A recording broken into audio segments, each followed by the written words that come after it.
Amigos e amigas, vamos seguir aqui com o estudo do júri, passando a falar agora sobre a desclassificação, e eu vou destacar aqui em tela, vamos ver o CPP, o teor do artigo 419. Desclassificação é uma decisão de índole processual em que o juiz vai entender que o fato narrado pelo Ministério Público na peça acusatória, na verdade, constitui um outro delito, um delito distinto daquele que o IMP tipificou na denúncia. Tá bom? O que vai ocorrer aqui com o crime desclassificado? Depende. Se o crime desclassificado continuar sendo doloso contra a vida, os autos seguem no júri. Então, digamos, o juiz entende que não houve homicídio, houve, na verdade, infanticídio. Os autos seguem aqui no júri. Mas se entender que o crime não é mais doloso contra a vida, ele deve remeter os autos ao juízo competente. Exemplo, o IMP entende que o crime é de homicídio na forma tentada. O juiz, no entanto, entende que não houve o dolo de matar, o animus necandi. Então, vai desclassificar para o delito de lesões corporais. E aí, com isso, remeteu os autos ao juízo competente. Tá bom? Se houver, eventualmente, um crime conexo, esse crime conexo vai acompanhar o delito desclassificado. Bom, contra a desclassificação, cabe o recurso em sentido estrito com fundamento no artigo 581, inciso 2 do CPP. Com isso, encerramos a primeira fase. Vamos partir agora para a segunda fase do julgamento. E aqui, vamos avançar um pouco no código, aqui, ó, para destacar o teor dos artigos 422 e 423 do CPP. Tá? Para que se inicie a segunda fase, vamos ter que pressupor que o juiz pronunciou o réu. Tá? E a decisão de pronúncia tem que estar preclusa, conforme prevê o artigo 421. Tá? Muitos afirmam que isso significa o trânsito em julgado da decisão. Outros afirmam que devem ser esgotados os recursos possíveis até a segunda instância. Não se tem que aguardar o julgamento de recursos que são cabíveis no STJ e no STF. Tá bom? O certo é, pela dicção do código, tem que estar preclusa a pronúncia para se iniciar a segunda fase. E aí, então, o início da segunda fase se dá com o juiz intimando partes para que falem em 5 dias. Falem sobre o quê? Vamos lá. Ofereçam rol de testemunhas, juntem documentos e requeram diligências. Vamos comentar aqui brevemente. Primeiro, rol de testemunhas, número legal para a segunda fase, 5. 5. Na primeira fase, seguindo os termos do rito ordinário, 8. Segunda fase, 5. Outro ponto. É esse o momento para que a parte indique se o depoimento da testemunha é imprescindível ou não.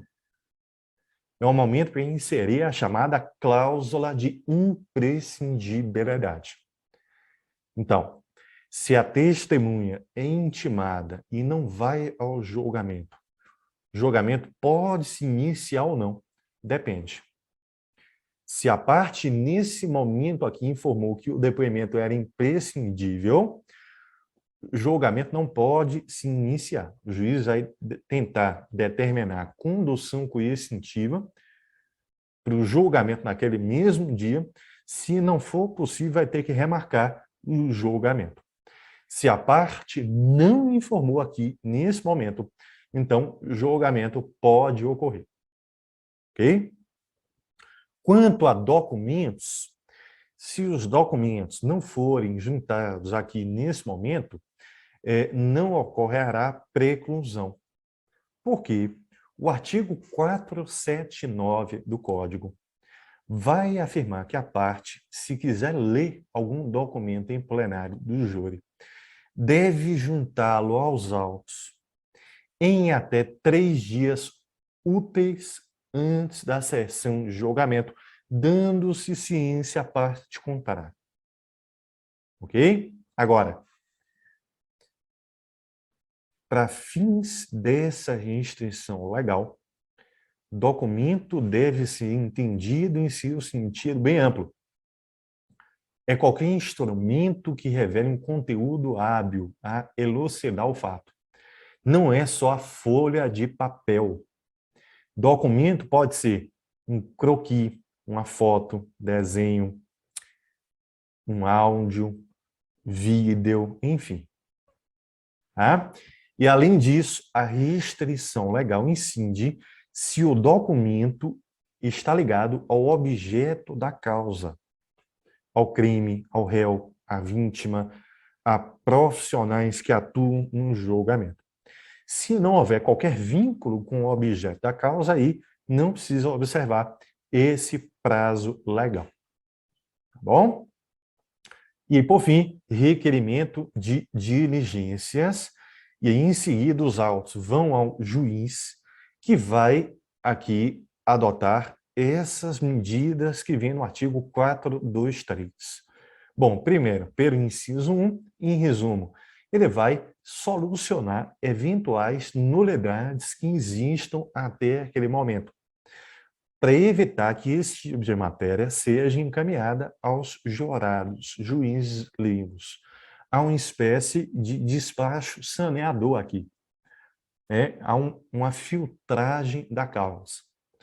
Também, o juiz vai elaborar um relatório sucinto do processo, que vai ser cópia dele encaminhada a cada jurado no início do julgamento, e incluir aquele processo em pauta de julgamento.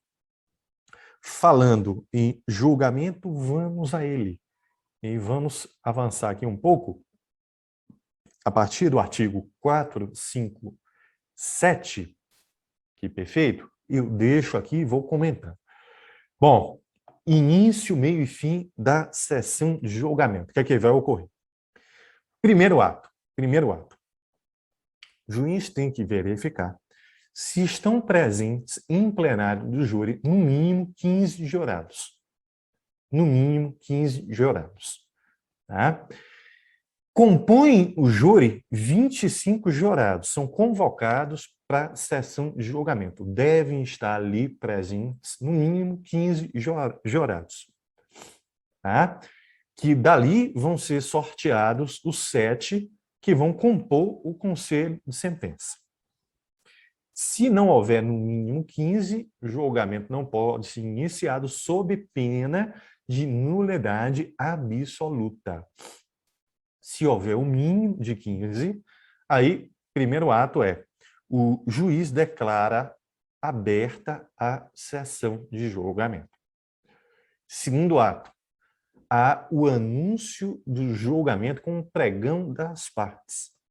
Normalmente, um serventuário da justiça vai à porta do salão do júri e grita, anuncia lá o julgamento, processo, número tal, autor, réu, e vai apregoar as partes. É um momento solene, mas que tem uma repercussão prática importante. Qual é? Nesse momento aí devem ser arguídas nulidades ocorridas após a pronúncia. E se forem nulidades relativas, não arguídas, nesse momento, ocorrerá a preclusão, conforme prevê o artigo 571, inciso 5 do Código. Bom? Aí vem o terceiro ato. qual é? Vamos ter o sorteio dos jurados. Vamos tentar formar o conselho de sentença. Sorteio é feito pelo próprio juiz, que ali tem uma urna com os nomes dos 25 jurados, ele sorteia um, e ele indaga primeiro a defesa, se aceita o recurso do jurado, depois a acusação. Então, aqui se inverte a ordem. É possível que partes realizem recusas. Nós temos dois tipos de recusas.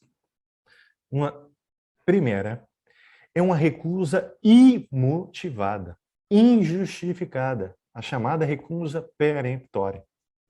A parte recusa porque quer. Não precisa justificar, não precisa demonstrar nada. E aí, o código prevê que cada parte pode recusar de forma vazia até 3 jurados. Tá bom? No caso da defesa, se houver mais de um defensor, tá? Perdão, não mais de um defensor. Se houver mais de um réu, se houver mais de um réus A e B, defendidos por um só advogado, ele pode recusar 3 por réu A, 3 por réu B. Então, a recusa para a defesa é por réu. Bom? E existe ainda a recusa motivada, justificada. É a recusa fundamentada, em que a parte tem que alegar motivo que retira a credibilidade do jurado, deve arguir e comprovar ali, naquele momento, porque é ali também que o juiz vai julgar aquela arguição. Basicamente, se o jurado é um juiz, e o que pode ser arguído aqui é motivo de impedimento ou de suspeição do juiz. Que aqui, no caso particular do júri, os motivos estão nos artigos 448 e 449. Não há limites aqui para a arguição dessa recusa motivada. Tem que arguir e comprovar. Com isso, pode recusar 1, 2, 3, 5, 10 jurados. Percebam, então, que há um risco de ocorrer o chamado estouro da urna. O que é o estouro da urna? Olha, por força de ausências e recusas, não vamos chegar ao número mínimo de 7 jurados que vão compor o conselho de sentença. Houve o estouro da urna. Cabe ao juiz fazer o quê? Remarcar o julgamento. E aí até convocando jurados suplentes. Tá bom? Mas formado o conselho de sentença, aí vem um ato subsequente. O juiz vai colher dos jurados um juramento solene. Jurados, em resumo, vão prometer julgar o caso conforme a prova dos autos e a sua própria convicção. É mais um momento solene aqui, no julgamento, mas que tem também uma repercussão prática importante, porque a partir daquele momento, os jurados estão incomunicáveis. Não podem conversar entre si nem com terceiros, mas não podem conversar sobre o objeto da causa. Tá? Podem conversar sobre assuntos outros sem vínculo algum com aquilo que está em julgamento. Bom, aí nesse momento também vão receber aquela cópia do relatório sucinto do processo. Em seguida, vamos iniciar a colheita de prova. É a etapa de instrução em plenário. Vamos à arguição. Vamos a perguntas nessa ordem da vítima, se houver, testemunhas da acusação, da defesa e, ao final, ocorre o interrogatório do réu. Alguns pontos aqui importantes. Primeiro, vou até aqui abrir a tela para comentar melhor. Primeiro, Perguntas feitas pelas partes são diretas, não precisam passar pelo juiz, salvo se perguntas são encaminhadas pelos jurados. Aí sim, tem que ser feitas por intermédio do juiz. Para que, de repente, uma pergunta do jurado não revele como é que ele pretende votar e aí acabe interferindo na convicção dos demais jurados. Na prática, normalmente ele pergunta ali em um bilhetinho, entrega ao juiz que vai ler e vai aqui fazer a pergunta de uma forma bem adequada. Tá bom? Além disso, a qualquer tempo, isso vale em instrução em plenário, isso vale em debates orais, que é a etapa seguinte, que vamos comentar aqui. A qualquer tempo, jurados podem perguntar às partes onde é que alguma alegação se encontra nos autos. Digamos, olha, promotor, o senhor falou aí que a vítima foi atingida na região X do seu corpo. Onde é que isso se encontra nos autos? Aí o promotor afirma, está aqui, ó, exame de corpo de delito, folhas tais. Podem até consultar aqui os autos. Isso pode ser feito? Sim, deve, para evitar qualquer dúvida, mas deve ser feito por intermédio do juiz presidente. Tá bom? Vamos aí, em seguida, aos debates orais. Né? Nossa antepenúltima etapa aqui já do julgamento. Debates orais. Vamos falar sobre fatos, provas, matérias de direito, tentando convencer os jurados. As partes vão falar em plenário do júri. Primeiro fala a acusação, que vai ter 1h30, tempo prorrogável por mais 1 hora se houver mais de um réu. É a acusação como um todo. Então, se houver assistente de acusação, MP divide o tempo com ele. E se não houver divisão do tempo, o juiz presidente do júri divide. E em seguida fala a defesa. Igualdade, então, 1h30 prorrogáveis, tempo prorrogável por mais 1 hora, se houver mais de um réu. Tá bom? Aqui, de igual modo. Aí, se houver mais de um defensor, e aí, dividam o tempo. Se não houver divisão, vamos dividir o tempo. O juiz presidente vai dividir o tempo. Depois de falar a defesa, pode a acusação voltar à réplica. Pode, não é obrigado. E se o Ministério Público não voltar na réplica, o assistente pode voltar. Porque é o momento da acusação falar. Ok? Tempo, 1 hora, prorrogável o tempo por mais 1 hora, se houver mais de um réu. E em seguida, volta a defesa em sua tréplica, também em 1 hora, com a prorrogação de mais 1 hora, se houver mais de um réu. Tá? Discussão enorme se a defesa pode inovar na tréplica. Inovar não é apresentar prova nova, não. Isso aí fica para ficção, né? Aquela carta na manga que é revelada no dia ali do julgamento. Isso não ocorre. Vimos que a prova tem que estar nos autos em até 3 dias úteis antes da sessão de julgamento. Inovar aqui significa sustentar uma tese nova.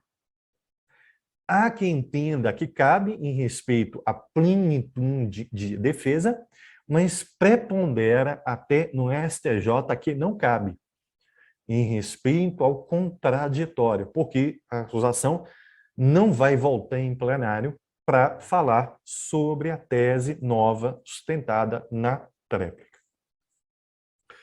Esse tempo pode receber uma prorrogação ainda maior, porque são possíveis os chamados apartes.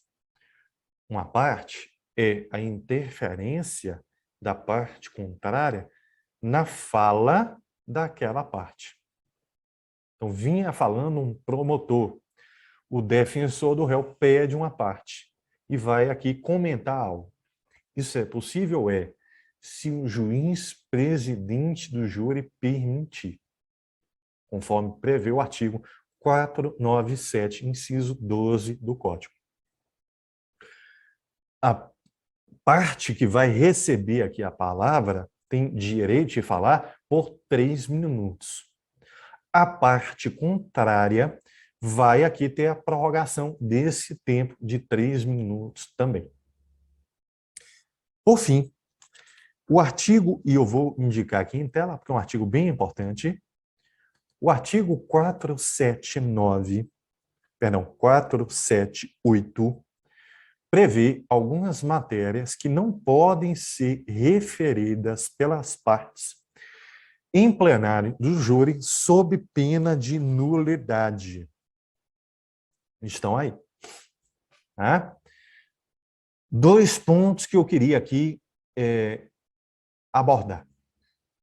Primeiro ponto, a parte que deu causa à nulidade não pode arguir em seu favor. Ok? Segundo ponto, só se reconhece aqui a nulidade se houver prejuízo. Ou seja, se a matéria referida for sustentada como argumento de autoridade. É o que vem aí no inciso 1. Então, digamos, pronúncia. Ao promotor fez referência à pronúncia, qual? Só mencionou que a pronúncia está nos autos as folhas tais. Isso anula o julgamento? Não.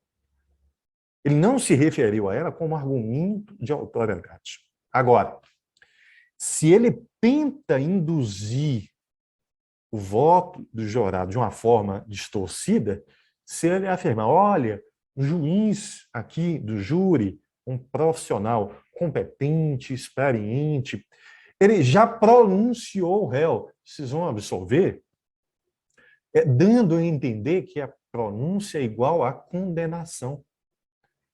Aqui se utiliza da matéria como argumento de autoridade, aí não cabe. Tá bom? Aí sim há uma nulidade. Penúltima etapa, vamos aqui então falar da quesitação. O juiz vai indagar os jurados se sentem aptos a proferirem o julgamento, se não se sentem ao momento de tirarem dúvidas, se estão aptos, aí o juiz vai explicar o teor dos quesitos. Vai colher a votação dos quesitos. Uma votação secreta, sigilosa, numa sala secreta. Se no local não houver sala secreta, vão sair do plenário do júri, os presentes, só ficam ali Ministério Público, defensor do réu, juiz, serventuários e jurados.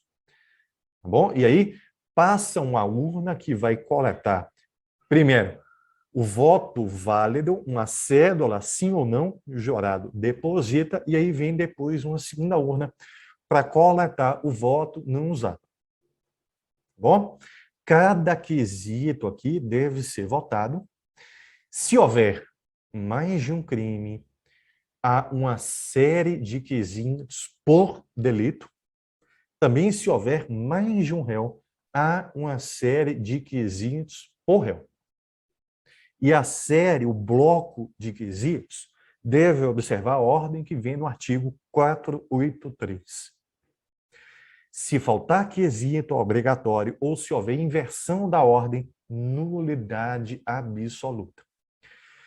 Bom, primeiro, o juiz indaga quanto à materialidade do fato. Ele quer saber se houve o crime. Se jurados respondem que não houve o crime, o réu está absolvido e o restante da votação está prejudicado. Se respondem sim, houve o crime, então vamos seguir ao segundo quesito, da autoria ou participação. O juiz indaga, bom, este delito que vocês reconheceram foi praticado pelo réu? Se responderem não, o réu está absolvido. Restante da votação prejudicada. Se responderem sim, vamos seguir.